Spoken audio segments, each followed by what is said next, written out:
काही दिवसांपूर्वी तब्येतीचे कारण समोर करत सलील देशमुख यांनी पक्षाच्या पदांचा राजीनामा देत राजकारणापासून दूर राहण्याचं जाहीर केलं होतं आणि त्यानंतर पक्षाने त्यांचा राजीनामा नामंजूर केला होता। सुप्रिया सुळेंसारख्या वरिष्ठ नेत्यांनीही त्यांना पक्षासाठी काम करण्याच्या सूचना केल्या होत्या आणि त्यानंतरही सलील देशमुख आपल्या भूमिकेवर ठाम आहेत। जिवंत राहिलो तर पक्षासाठी काम करू शकेन, आधी तब्येत सांभाळू द्या, असं वक्तव्य राष्ट्रवादी काँग्रेस शरदचंद्र पवार पक्षाचे नेते सलील देशमुख यांनी केलं।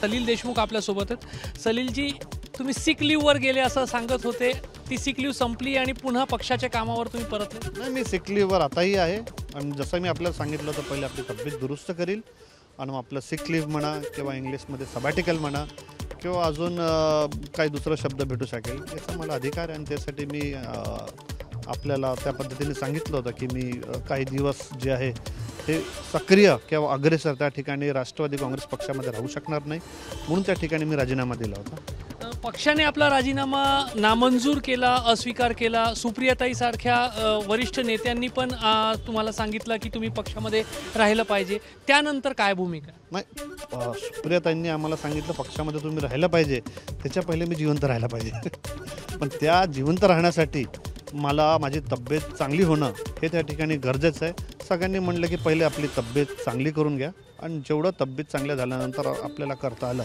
तेवढं तुम्ही करायचा प्रयत्न करा। अनेकांना असं वाटतंय की तुम्ही नाराज आहात? नाही, नाराज राहायचं काही कारण नाही आहे। माझ्या मतदारसंघामध्ये जिथून मी निवडणूक लढवली तिकडे जुन्या 4 नगर परिषद आहे, नव्याने झालेली एक नगरपंचायत त्या ठिकाणी आहे, बरेच उमेदवार त्या ठिकाणी उभे आहे। पूर्ण राष्ट्रवादी काँग्रेस पक्षाचे ज्यावेळेस सगळ्यांसोबत चर्चा करण्यात आली तिकडं बरेच लोक त्या ठिकाणी उभे। आता एवढी गोष्ट खरी आहे की 17 उमेदवार राहील तर तुमच्याकडे 30 उमेदवार मागणारे उमेदवारीसाठी असतील तर काही लोकांना भेटणार, काही नाही भेटणार।